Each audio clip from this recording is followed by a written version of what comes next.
Hello, my friends, and welcome to Shining Through. I promised you last week that there would be some fun episodes coming up because I had some crazy adventures lately. And so this is one of those times where you get to go on an adventure with me.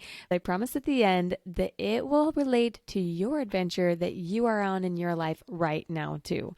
Do you remember in episode 37 when I got stuck in Big Bend because of a crazy storm and I was in a rural campsite for multiple days not being able to leave? I thought that that was a pretty wild story. That was a one-time thing, that we're not going to have that issue again. But I was just in Northern California a little bit ago, and the weather did a similar thing and tried to kill me again. But it taught me some amazing things just like last time, and I'm excited to share those with you today. First off, you probably know by now that I live in Texas. So why in the heck was I in Northern California in the first place? Well, my little brother picked the Redwoods as the magical place that he wanted to get married. And I love that because they're so beautiful. And we decided to make it into our spring break family road trip. We drove down to San Diego and spent a week there before heading up north to be at his wedding. And we made sure that we had a plan to get there in well enough time so that we weren't rushing because it was a 7-hour drive between San Diego and Santa Cruz where we were going. So we left the day before everything was going to start to head up north because I wanted no delays. I wanted a good night's sleep to be fresh and ready for my brother and his soon-to-be wife. So that morning we packed everything up and hit the road by 10:30 a.m. Thought that was plenty of time for a 7-hour drive. We'd get there with some stops probably around 6. Well, we didn't anticipate that the crazy storm that blew in out of nowhere would turn that 7-hour drive into a 12-hour drive. And as we got closer and closer to where we were supposed to go, the weather was crazy and we kept getting these warnings that the roads were going to be closed. So I called up my brother and said, "What do we do? The roads say that they're closed." And he reassured me and said, "Don't even worry about it. The locals all have chainsaws in their trunks. And when this happens, the trees fall on the road, the locals will cut them up, and within a few minutes, they'll open the roads again. Not a big deal." So I'm thinking, I trust my brother, no big deal. We'll get there. It's going to be fine. Even though the drive was taking forever and the weather wasn't my favorite. But I desperately wanted to get to that lodge where I knew that multiple family members would be arriving that night or the next morning.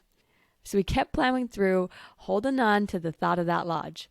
Well, as we got closer, the map gave us this option. Instead of going down and up through the mountain with the lodge, there was an option to go around and down from the top.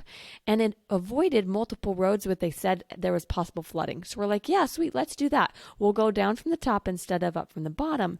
But what we didn't know was that the roads from the south were main roads and the roads from the north were like crazy canyon roads that were back roads and not nearly as easy to get through, especially on a crazy, terrible storm day.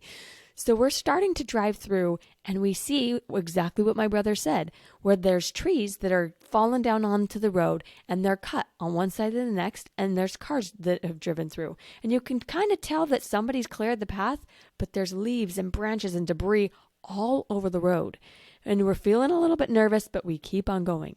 And the further and further we got into that mountain, things got so crazy because it wasn't just trees we were dodging, it was power lines.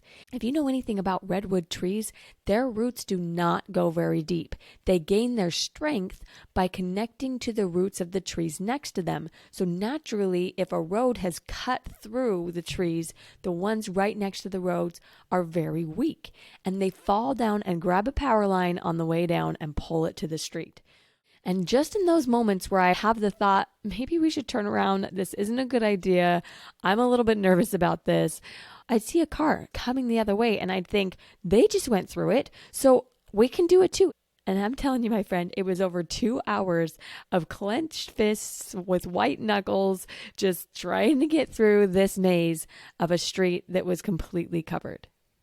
And the only thing that kept me sane was the beautiful smell of those freshly cut trees. I tell you, I can still smell it in my nose because it was so pure and strong.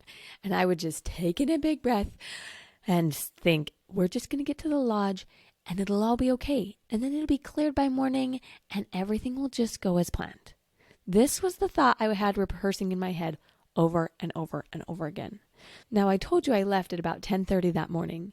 Well, just after 10 p.m., we pulled up to our destination and it was completely dark, except for one generator-powered light that was at the front desk with a very somber-looking attendant waiting to talk to us. And as I walked in holding my breath, he said to me, "I'm so sorry, but because of all of the power outages with the power lines down, we can't give you lodging tonight." And my heart stopped. I was going to do anything I could to bribe that man to let us sleep in those beds. I didn't care if there were lights, there were beds. And I had just spent 12 hours in the car with 4 little boys holding tightly to the side of my chair because of this crazy storm. And I was exhausted. I was emotionally strained, and I just needed relief. And this man had the power to give me relief. But he said to me, "Sorry, you can't stay here. The city won't allow it. And so I can't let you in." I felt so deflated. And I asked him, "Well, can we come back tomorrow at least?" And then he said something that made me want to scream. He said, "If history's any teacher, this power outage will last 3 to 4 days, which means there will be no power on this mountain until Friday at the earliest." My friends, my little brother was getting married on that mountain in 2 days, not 3 to 4 days. He was getting married on Thursday, and I wanted to panic. Not only did I not have a place to rest, I had just driven from Texas to go to this wedding, and my brother had gone through so much to plan it, and there was a possibility that none of it was going to work. And I honestly had a mild panic attack in that moment. Is everything canceled? Where in the world am I supposed to sleep? I don't want to drive back through where I just drove. That was so hard for me. What in the world are we going to do? We don't even have cell service to tell my brother what's going on. I had been super anxious about this crazy drive, and I didn't feel like I had anything else to give. I was hanging on to this point, and now there was no relief. Have you ever felt like this on your healing journey? Where you're just pushing through, praying that you can get there so that you can find peace. Maybe you're waiting for someone's sobriety date who you love dearly and you just want so badly for it to come to show you that you're not in a place that you used to be. Maybe you have a newborn child and you just feel so exhausted and you're waiting for those sleepless nights to pass so that you can feel like you have a brain. Maybe you have a teen who is in one of those phases that drives you crazy and you just don't know if you have the strength or patience to navigate this phase and you just want it to pass. Or, like my brother, it could be a big wedding or a presentation or a project that you have just sacrificed your self-care because you're trying so hard to get through it. And you know that on the other side, it's just going to be so much more relaxing. Or, like so many of us on our healing journey, you're holding your breath, waiting for a moment where you won't feel triggered anymore. If you could just heal a little bit more, or more time would pass by, then maybe, just maybe, that gut punch wouldn't happen so often, and you could move past it quickly instead of feeling like it turns your world over every time it comes up. If you've gone through any form of trauma on any healing journey, you know what I'm talking about. Those moments where we feel like peace and relief and comfort is just right out of reach, but we think we know where we're going to find it if we could just get there. But my friend, things don't usually happen the way that we expect them to. The pressure often doesn't get released. The sleepless nights are traded for other parenting phases that bring their own bag of challenges. That teenager may grow up and move out of the house, but then you feel anxious about what they're doing when you're not around, or the person that they're going to marry, or whatever it is that you can borrow trouble from in that phase. Or that sobriety anniversary ends up just being a date and nothing changed. It didn't bring the light and the hope and the changes in the relationship that you thought it would. Life is still on the other end. No matter how hard you try, there will still be the ups and downs of life. And some things are just hard and triggering and uncomfortable. Like when you're driving for hours and hours in a van with 4 little boys pushing through to get to a lodge that ends up closed, and then you can't get down a mountain because all the roads end up closed. No one will take you, and you sleep in your van in a church parking lot. This moment that I have, and the one that came to your mind when you were thinking about those moments you've held on for, did that moment have that peaceful relief that you were searching for? And even if it did have some relief, did it stay? My guess is that it didn't. Because here's the truth about these moments. The reason there's no relief is not because everything went wrong. After all, I believe that things have a way of unfolding the way that they need to unfold so that we can get to even better destinations, places that we didn't have on our radar, but are better for us in the end. And these places that we hold on to, praying that the destinations will solve all of our problems, the reasons why they don't give you peaceful relief is because you're relying on something that can't give it to you. Other people's choices can't actually give you peace. Wishing the past would change isn't going to move you forward. Having a comfortable place to land that you swear will fix all the things may be a nice vacation for a minute, but you go back to your real everyday life. And my friend, life never stops being life. When you keep expecting the things around you to change so that you can feel better, you set yourself up for more disappointment and more triggers that leave you feeling powerless and hopeless. But it doesn't have to be that way. Here's my invitation to you today. Stop chasing that thing that you think is going to fix everything. What you want at the end of that dream is to feel something. Peace, hope, courage, joy, relief. Whatever feeling you're holding out for, yearning for. The truth is that you can feel that right now. Truly, because feelings grow from within you, not from the things that are going on around you. The things around you offer you stories, and you get to choose if you take those stories, those beliefs, those thoughts. And when you make them yours, they create the feelings of unsettle and discomfort and overwhelm and fear and trigger.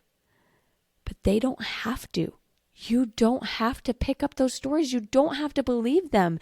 You can build strength from within you.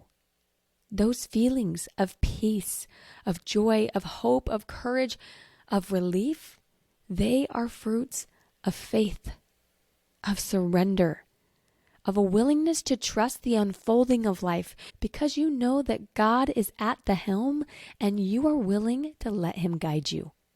That is where you find those feelings, not in the things that go on around you.